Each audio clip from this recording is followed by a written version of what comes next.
محبت پارٹ 7 آواز لبابہ حیدر، پیشکش یاسمین فاروق۔ رات وہ گھر آیا تو ذہن ہلکا پھلکا تھا، کیونکہ یہ طے ہونے کے بعد کہ گل اسے پسند کرتی ہے، اس سے محبت کرتی ہے۔ یہ ٹھیک ہے کہ اس نے بھی گل کو اپنی محبت کا یقین دلایا تھا، جبکہ حقیقت تو یہی تھی کہ اسے گل سے محبت نہ تھی، اور یہ انکشاف تو ابھی ابھی اس پر ہوا تھا کہ محبت تو وہ کنیز سے بھی نہیں کرتا تھا۔ اگر اسے کنیز سے محبت ہوتی تو پھر گل کی طرف جانے کا سوال ہی پیدا نہیں ہوتا تھا۔ اسے نہ تو کنیز سے محبت تھی اور نہ ہی گل سے۔ کنیز گل سے کہیں زیادہ خوبصورت تھی۔ اگر وہ کنیز سے محبت نہ کر سکا تو پھر گل؟ ہاں، گل میں صرف دولت کی کشش تھی، جس کو وہ بڑی شدت سے محسوس کرتا تھا۔ دنیا میں ایسا کون سا انسان ہے جو دولت حاصل نہیں کرنا چاہتا ہو، جو امیر نہیں ہونا چاہتا ہو؟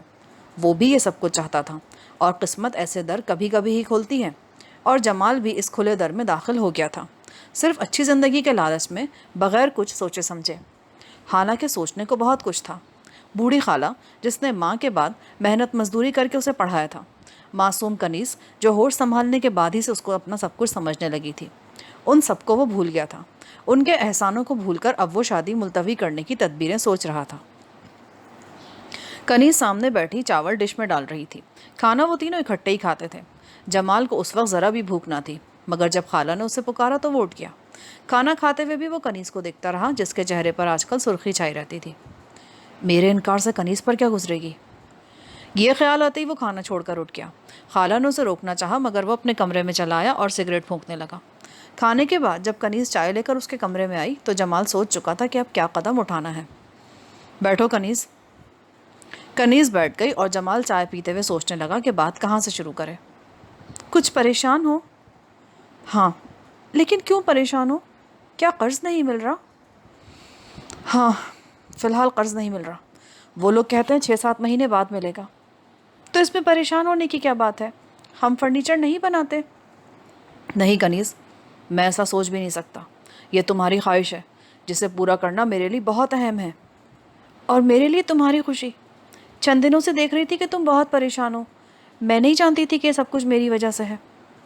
کنیز نے محبت سے اس کا ہاتھ تھامتے ہوئے کہا، اور جمال اس کے قریب ہو کر بولا، تم کچھ بھی کہو، جب تک فرنیچر نہیں بنے گا تب تک میں شادی نہیں کروں گا۔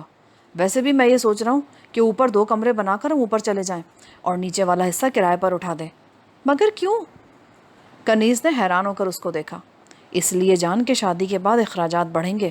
دیکھو نا، آج ہم 2 ہیں، کل 3 ہو جائیں گے، پھر 4، پھر 5۔ ایسے نہ بولو، مجھے شرم آتی ہے۔ ویسے بھی میں اس بات کو پسند نہیں کروں گا کہ شادی کے بعد بھی خالہ محنت کریں، تب وہ ہمارے ننھے منھے سے بچوں کی نانی بن کر… بس کر دینا، کنیز نے کہا اور کمرے سے بھاگ گئی۔ جمال سوچنے لگا۔ زیادہ وقت نہیں گزرا تھا کہ خالہ اندر آئیں۔ یہ میں کیا سن رہی ہوں جمال؟ خالہ نے بیٹھتے ہی پوچھا۔ اس پر جمال نے ان کو بھی وہی سبز باغ دکھایا اور خالہ مان گئی۔ جمال اپنی کامیابی پر دل ہی دل میں مسکرا دیا۔ روز تو نہیں، البتہ ہفتے میں 2-3 بار وہ گل سے ضرور ملتا تھا کہ اب کوئی پریشانی درمیان میں نہیں رہی تھی۔ وہ تو روز ملنا چاہتا تھا، مگر گل نے کہا تھا، اب میرے امتحان قریب ہیں، اس لیے ہم کم کم ملیں گے، اور جمال نے اس کی بات مان لی۔ مگر فون پر روز وہ ہیلو ہائی کر لیتا کہ فون کرنے سے گل نے منع نہیں کیا تھا، اور وہ روز اس کو اپنی محبت کی بے قراریاں بتایا کرتا تھا۔ گل کے امتحان ختم ہوتے ہی بیگم شاکر اس کے آکسفورڈ میں داخلے کے انتظامات میں لگ گئیں۔ پہلے تو گل کو پتہ ہی نہیں چلا، وہ بلا ناغہ جمال سے ملنے لگی تھی۔ پتہ چلا تو وہ سیدھی بیگم شاکر کے کمرے میں چلی آئی۔ ممی، یہ کیا کر رہی ہیں آپ؟ کیا جان؟ ممی، آپ آکسفورڈ میں میرے ایڈمیشن کے انتظامات نہ کریں۔ اچھا، تو پھر کہاں کروں؟ کیا تم ہارورڈ یونیورسٹی میں ایڈمیشن لینا چاہتی ہو؟ ممی، بات یہ ہے کہ میں آگے نہیں پڑھنا چاہتی۔ کیا؟ مگر کیوں نہیں پڑھنا چاہتی ہو؟ ممی، میں اب شادی کرنا چاہتی ہوں۔ شادی؟ ابھی سے؟ میرا مطلب اتنی جلدی؟ انہیں سمجھ میں نہیں آیا کہ وہ کیا کہیں۔ جو بات انہیں خود بیٹی سے کہنا تھی، وہی بات بیٹی ان سے کہہ رہی تھی۔ جلدی کہاں ممی، 20ویں میں لگ چکی ہوں۔ اوہ، پر اتنی جلدی شادی کرنے کی وجہ؟ ممی، میں سمجھی نہیں۔ مطلب تو صاف ہے، کیا کوئی پسند آ گیا ہے؟ انہوں نے سنجیدگی سے پوچھا۔ اوہ یس ممی۔ کون ہے وہ؟ ممی، آپ کو یاد ہے جب میں ہاکس وے پر ڈوب گئی تھی تو کیا وہی لڑکا جس نے تمہیں بچایا تھا؟ اوہ یس ممی، آپ تو بہت ذہین ہیں، خود ہی سمجھ گئی، مجھے بتانا نہیں پڑا۔ وہی لڑکا ہے، اور بہت خوب رو بھی ہے۔ صرف خوبرو؟ نہیں ممی، وہ بہت اچھا ہے، بہت ہی اچھا، اور مجھے بہت پسند ہے۔ کس خاندان کا ہے؟ ممی، اس کا کوئی خاندان نہیں۔ کیا مطلب؟ انہوں نے ناگواری سے پوچھا۔ وہ ممی، جمال بہت چھوٹا تھا جب اس کے ماما پاپا ایک حادثے میں فوت ہو گئے۔ اس کے بعد جمال کی پرورش اس کی آنٹی نے کی تھی، مگر چند ماہ پہلے ان کی آنٹی بھی فوت ہو گئی تھی۔ جمال کہہ رہا تھا ماں باپ کو تو اس نے دیکھا نہیں تھا، مگر آنٹی کی موت اس کے لیے ایک بہت بڑا صدمہ تھی۔ اب وہ اکیلا اپنے کسی دوست کے ساتھ رہتا ہے۔ گل نے وہ ساری تفصیل بیان کی جو جمال نے اس کو بتائی تھی۔ کرتا کیا ہے؟ ممی، ایک بینک میں کیشیئر ہے۔ گل نے ذرا مدھم لہجے میں بتایا۔ اس کے باوجود تم؟ ممی، روپے پیسے کی میرے نزدیک اہمیت نہیں، میں صرف اتنا جانتی ہوں کہ مجھے جمال سے محبت ہے، وہ میری پسند ہے، اور میں… یہ جذباتی باتیں ہیں جو صرف شادی سے پہلے کی جاتی ہیں، بعد میں جب مسائل کا سامنا ہوگا نا تو… ممی، آپ بعد میں مجھے شکوہ کرتے نہیں پائیں گی، مجھے صرف جمال سے محبت ہے، میں صرف اسی کو پانا چاہتی ہوں۔ یہ صرف احمقانہ باتیں ہیں جو اس عمر کا تقاضا ہوتی ہیں۔ اچھا وہی ہوتا ہے جو بڑے سوچتے ہیں۔ جو بھی ہے، مجھے وہ پسند ہے، میں نے بہت سوچ سمجھ کر یہ فیصلہ کیا ہے۔ آپ مجھے بچی نہ سمجھیں، میری بات کو سمجھنے کی کوشش کریں۔ اچھا بلاؤ اس کو کسی دن، دیکھ کر سوچیں گے۔ ممی، دیکھیں ضرور اور سوچے بھی، پر فیصلہ انصاف سے کیجیے گا۔ وہ بہت اچھا ہے، غریبی کے سوا اس میں کوئی خرابی نہیں۔ اچھا بھائی، دیکھی جائے گی۔ اور ہاں ممی، آپ جمال کے سامنے کچھ نہیں کہیں گی۔ گل، اب تم جاؤ، باقی باتوں اس کو دیکھنے کے بعد ہوں گی۔ انہوں نے بیٹی کو گھورتے ہوئے کہا۔ اوکے ممی، مجھے یقین ہے کہ آپ کو جمال پسند آئے گا۔ وہ کمرے سے نکل گئی جبکہ بیگم شاکر سوچوں میں گم ہو گئی۔ رات جب شاکر صاحب سونے کے لیے بیڈ روم میں آئے تو وہ بے چین سی کمرے میں ٹہل رہی تھیں۔ بیگم، کیا بات ہے؟ آپ پریشان ہیں؟ بات ہی پریشانی کی ہے۔ کیا بات ہے بھائی، مجھے بتاؤ۔ گل آگے نہیں پڑھنا چاہتی۔ تو اس میں پریشانی کی کیا بات ہے؟ پریشانی کی تو بات ہے کہ… ارے کوئی بات پریشانی کی نہیں، یہ تمہاری خواہش ہے کہ وہ باہر پڑھنے جائے۔ اب وہ نہیں جانا چاہتی تو بھول جاؤ اس بات کو، اپنی ساری توجہ آفتاب کو دو۔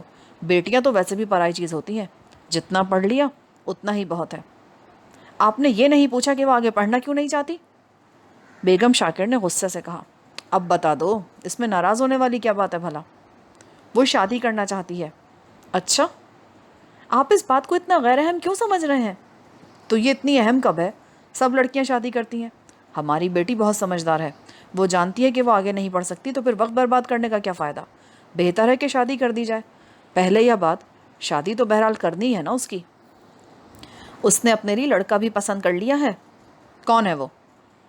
انہوں نے پہلی بار ذرا چونکتے ہوئے پوچھا۔ وہی جس نے ہاکس بے پر اسے ڈوبنے سے بچایا تھا۔ کیا وہ لڑکا؟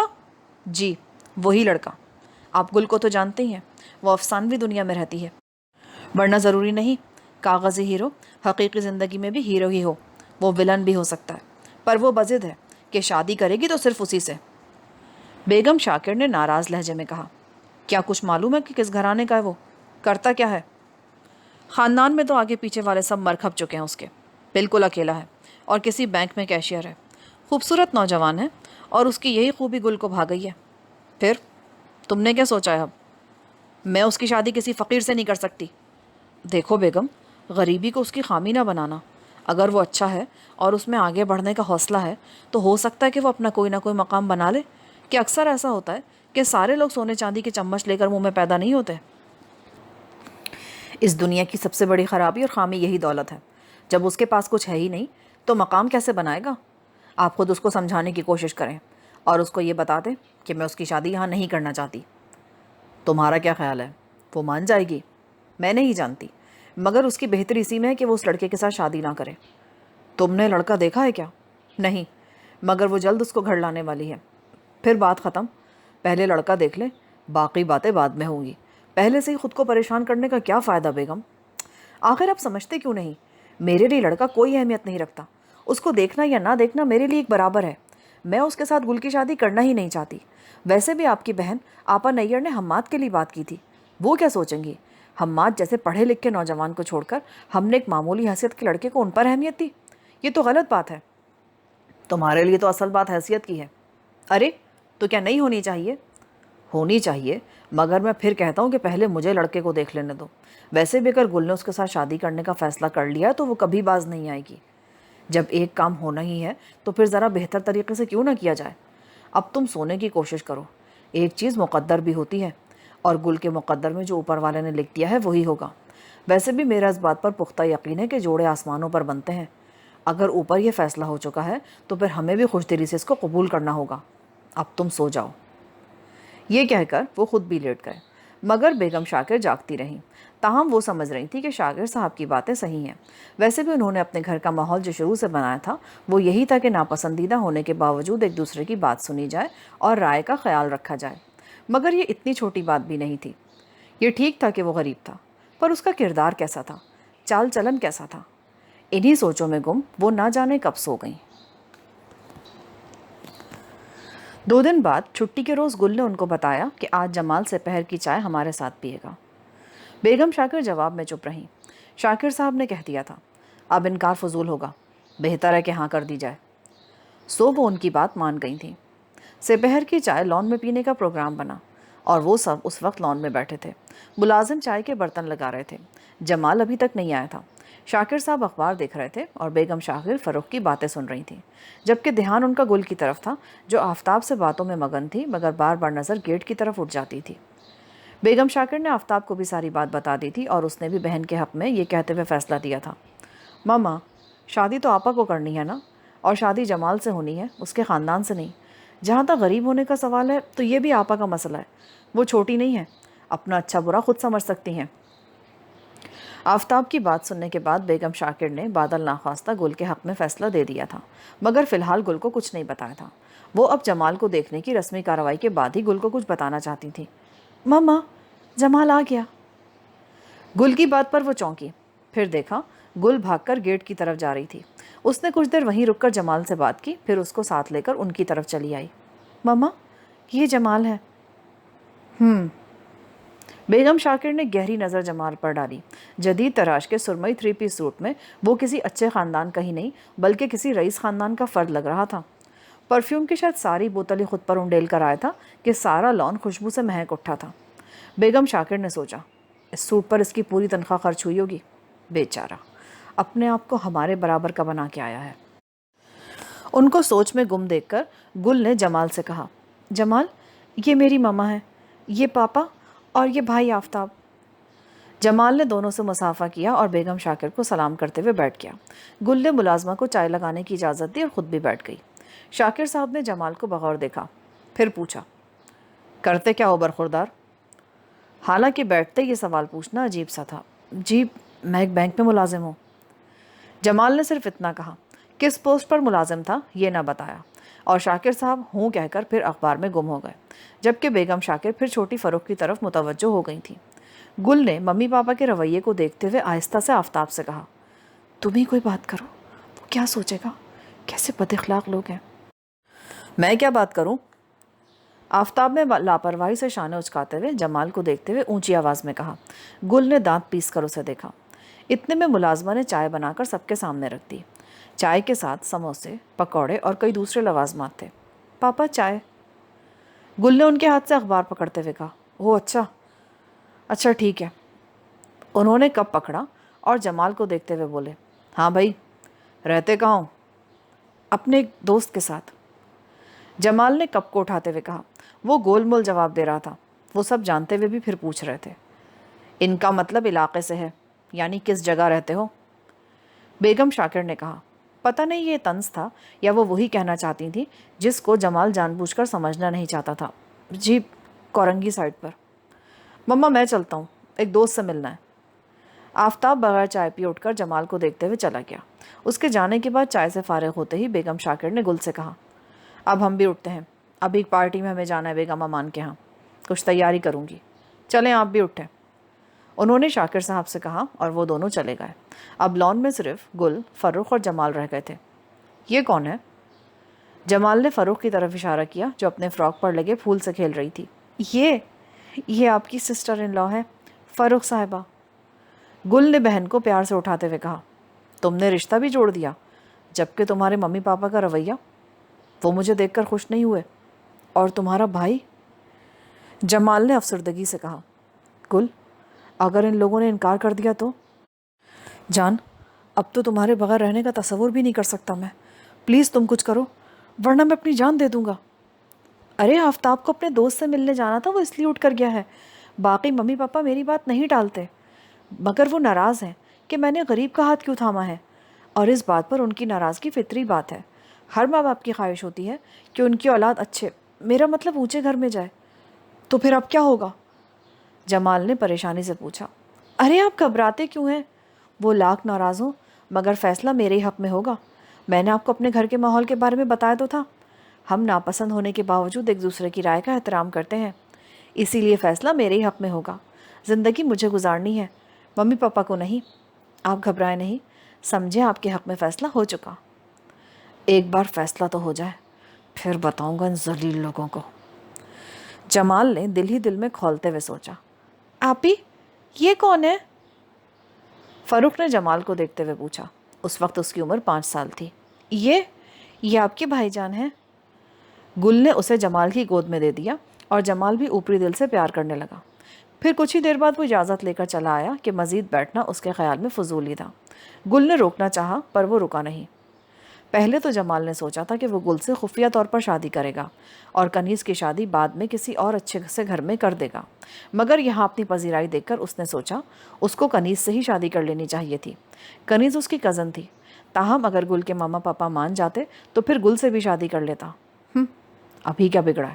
اگر گل کے ماں باپ مان گئے، جو فی الحال ممکن نظر نہیں آتا، تو پھر پہلے گل سے شادی کروں گا اور بعد میں کنیز سے۔ اس طرح خالہ بھی ناراض نہیں ہوں گی اور ایک وہ مشکل بات بھی نہیں۔ ہاں، میں 2 شادیاں ہی کروں گا۔ یہ سوچ کر وہ مسکرانے لگا، تاہم اسے امید نہیں تھی کہ گل کے ماں باپ راضی ہوں گے۔ ان کا رویہ یاد آتے ہی وہ پھر دانت پیسنے لگا۔ اس کا آفتاب کا اپنی طرف دیکھنا یاد آ گیا۔ گل کے جمال کے کہنے پر اس نے یوں آفتاب کو دیکھا جیسے کوئی فقیر کو بھیک دینے سے پہلے دیکھتا ہے، رحم بھری نظروں سے۔ پھر دوسری نظر ڈالنے سے پہلے ہی وہ اٹھ کر چلا گیا تھا، جیسے جمال کے پاس بیٹھنا اس کی توہین ہو۔ تب جمال نے سوچا تھا، اگر میری جگہ حماد ہوتا تو کیا پھر بھی آفتاب کا رویہ ایسا ہی ہوتا؟ حماد کے بارے میں اسے گل نے خود ہی بتایا تھا کہ وہ اس کا پہلا امیدوار ہے، یا شاید تھا، اور شاکر صاحب نے مسافہ کرتے ہوئے سرسری نظر اس پر ڈالی تھی۔ پھر 1-2 سوال کرنے کے بعد اخبار میں منہ چھپا لیا تھا، اور بیگم شاکر نے تو اسے کم ہی دیکھا اور اس کے 3 پیس سوٹ کو زیادہ، جو جمال نے اپنی شادی کے لیے بنوایا تھا، مگر پہلی بار ان کے گھر پہن کر چلا آیا تھا کہ اس کی تھوڑی بہت عزت بنی رہے۔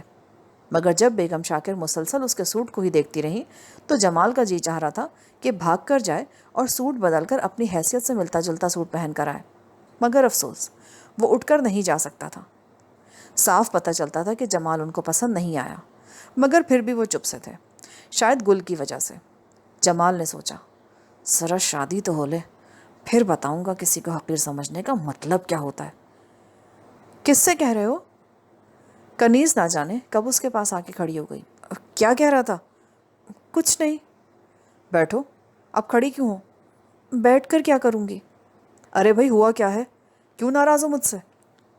اتنا وقت ہی تمہارے پاس کہاں رہا جو تمہیں پتہ چلے میرے ناراض ہونے کا؟ آخر رہتے کہاں ہو آج کل؟ اور اماں کو تم نے 2 ماہ سے تنخواہ بھی دینا بند کر دی ہے۔ آخر مجھے بھی تو پتہ چلے تم کرنا کیا چاہتے ہو۔ ارے تم اتنی خفا ہو، مجھے تو پتہ ہی نہیں چلا۔ جمال نے لگاوٹ بھرے لہجے میں کہتے ہوئے اس کا ہاتھ پکڑ کے اپنے پاس بٹھا لیا۔ میں تمہاری ناراضگی سمجھتا ہوں، مگر بتا کر تمہیں پریشان نہیں کرنا چاہتا تھا۔ دراصل آج کل میں ایک جگہ اوور ٹائم لگا رہا ہوں، کیونکہ بینک نے مجھے قرضہ دینے سے انکار کر دیا تھا، اور تنخواہ بھی اسی لیے نہیں دے رہا کہ میں تمہارے فرنیچر کے لیے پیسے جمع کر رہا ہوں۔ مجھے معاف کر دو، میں سمجھی شاید اب تم مجھ سے شادی ہی نہیں کرنا چاہتے۔ کنیز نے باقاعدہ ہاتھ جوڑ کر معافی مانگی۔ ایسی باتیں مت کرو جان۔ جمال نے اسے اپنے ساتھ لگا لیا۔ اگلے روز وہ بھی دفتر پہنچا ہی تھا کہ مینیجر نے بتایا، تمہارا فون ہے۔ وہ اٹھ کر آیا۔ ریسیور کان سے لگاتے ہی گل کی آواز آئی، جمال آج کے لیے چھٹی کر لو، میں ابھی تمہیں خبر سنانے آ رہی ہوں۔ جانتے ہو وہ خبر کیا ہے؟ نہیں، مگر تم بتا دو، جمال نے کہا، پر گل نے فون بند کر دیا۔ جمال نے سوچا، کیا گل کے ماں باپ نے ہاں کر دی ہے، یا آگے وہ سوچنا نہیں چاہتا تھا، اسی لیے چھٹی کی درخواست لکھنے بیٹھ گیا۔ جمال کو ابھی تک یقین نہیں آیا تھا کہ یہ سب خواب تھا یا حقیقت، تاہم پہلو میں پڑی گل رخ یہ بتا رہی تھی کہ وہ خواب نہیں، حقیقت بن کر اس کی زندگی میں آ چکی ہے۔ وہ بڑی بے فکری سے سو رہی تھی. اس کے چہرے پر گہرا سکون تھا، جیسے سب کچھ پا چکی ہو. اور یہ سچ بھی تھا کہ بچپن سے لے کر جوانی تک اس نے جو بھی خواہش کی تھی وہ پوری ہوئی تھی. اگرچہ اس کے گھر والے دل سے رضامند نہ تھے، خاص کر ماما، مگر بہرحال اجازت مل گئی تھی. اور شادی کے بعد وہ اور جمال ہنی مون کے لیے سنگاپور چلے آئے تھے. جمال نے خالہ اور کنیز سے کہا تھا کہ 2 ماہ کے لیے اس کا تقرر اندرون سندھ کر دیا گیا ہے، اور یہ بھی کہ اس کی ترقی ہو گئی ہے. خالہ یہ سن کر بہت خوش ہوئی، اور کنیز سے جمال نے کہا تھا کہ 2 ماہ ختم ہوتے ہی جب وہ واپس آئے گا تو آتے ہی شادی ہو جائے گی.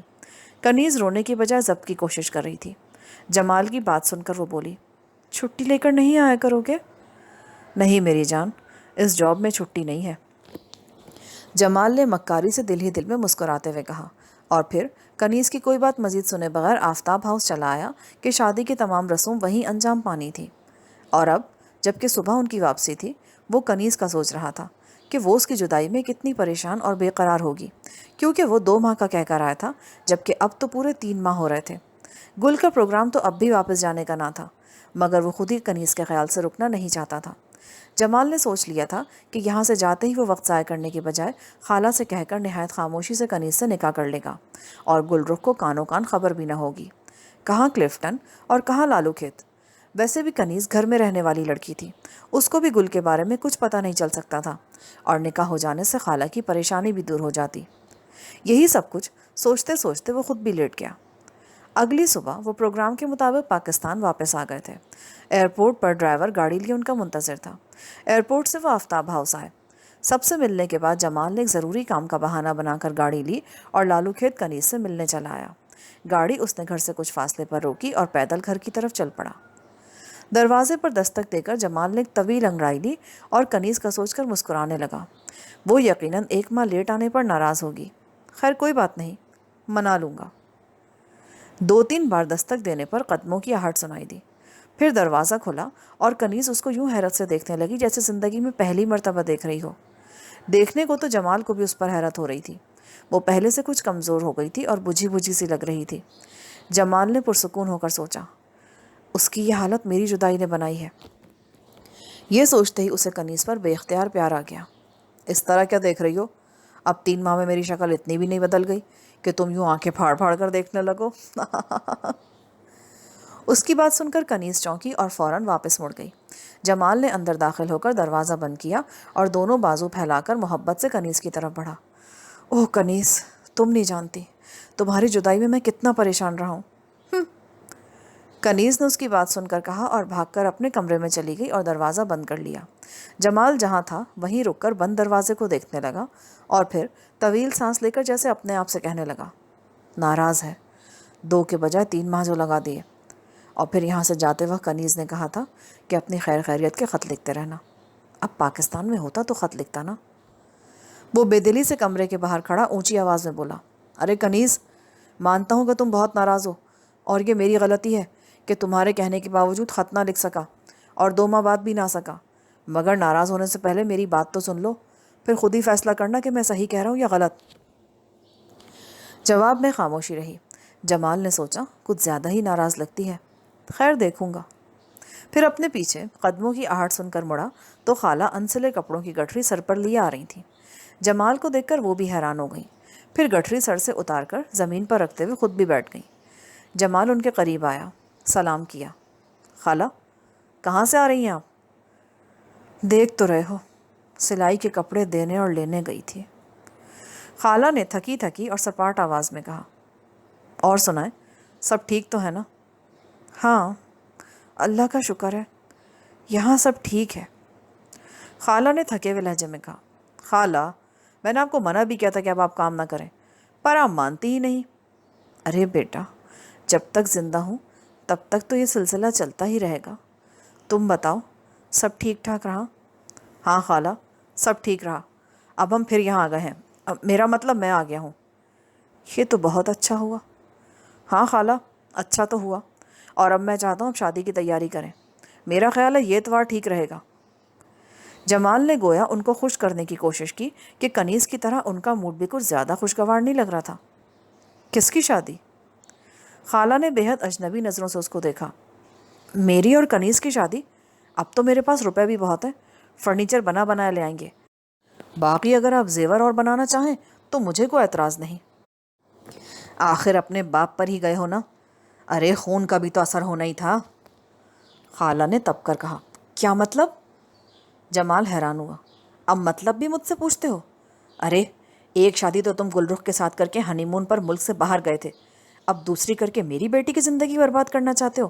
ذلیل انسان، احسان فراموش باپ کی گندی اولاد ایسی ہو سکتی تھی۔ خالہ؟ جمال مارے حیرت کے صرف اتنا ہی کہہ سکا۔ دور ہو جا میری نظروں سے اور میرے گھر سے۔ تو سمجھتا ہوگا ہمیں کبھی پتہ نہیں چلے گا، اور شاید نہ ہی چلتا اگر تو 3 کے بجائے 2 ماہ بعد ہی واپس آ جاتا۔ تیرے لیٹ ہونے پر میں تیرے بینک گئی تھی، وہاں سے پتہ چلا کہ تو نے نوکری چھوڑ دی ہے اور ایک بڑے گھرانے کی بیٹی سے شادی کر کے ملک سے باہر جا چکا ہے۔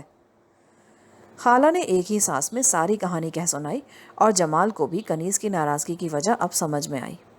خالہ آپ پہلے میری بات تو سن لیں، میں نے یہ سب کچھ کنیز کو اچھی زندگی دینے کے لیے کیا، ورنہ اگر میرے دل میں کوئی ایسی ویسی بات ہوتی تو مجھے یہاں آنے کی ضرورت ہی کیا تھی کہ بیوی، دولت اور اچھا گھر سبھی کچھ تو ہے میرے پاس۔ بکواس مت کر اور اب جا یہاں سے، اور پھر کبھی اپنی منحوس شکل نہ دکھانا مجھے۔ ارے تیرے خون میں تو صلہ دینا شامل ہی نہیں، تیرا باپ فٹ پاتھ پر سوتا تھا، میری بہن نے شادی کے بعد اس کو گھر کی چھت دی، پر وہ کمینہ، اس کمینے کی کمینی اولاد مجھے میری محبت کا صلہ کیسے دے سکتی تھی بھلا؟ اب اٹھو اور پھر کبھی یہاں نہ آنا۔ خالہ غصے میں پاگل ہو رہی تھی، جبکہ کنیز اب بھی کمرے میں بند تھی۔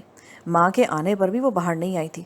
خالہ پلیز میری بات تو سنیے، دفع ہو جاؤ، خالہ زور سے چیخیں۔ دروازہ کھول کر ساتھ ہی کنیز بھی باہر آ گئی اور جمال اس پر ایک نظر ڈال کر گھر سے باہر نکل آیا۔ اس کا موڈ سخت آف ہو چکا تھا، اس کی سمجھ میں نہیں آ رہا تھا کہ اب کیا کرے۔ یہ سچ تھا کہ بینک کی نوکری وہ گل سے شادی کرنے سے پہلے ہی اس کے کہنے پر چھوڑ چکا تھا۔ ظاہر ہے گل کے پاپا کا اتنا بڑا بزنس تھا، وہ کہیں نہ کہیں کوئی ذمہ داری اس کو بھی سونپ سکتے تھے گل کے کہنے پر، اور خالہ کو بھی سب معلوم ہو گیا تھا۔ ان کی خفگی درست تھی اور جمال ان کے بارے میں سوچ رہا تھا کہ اب کیا کرے۔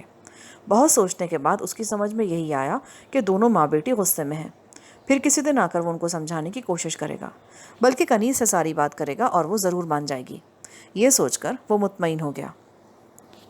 پھر کیا ہوا؟ اسامہ جو محویت سے سن رہا تھا جمال کے خاموش ہونے پر پوچھنے لگا، جبکہ جمال آنکھیں بند کر کے صوفے کی پشت سے سر ٹکا چکا تھا۔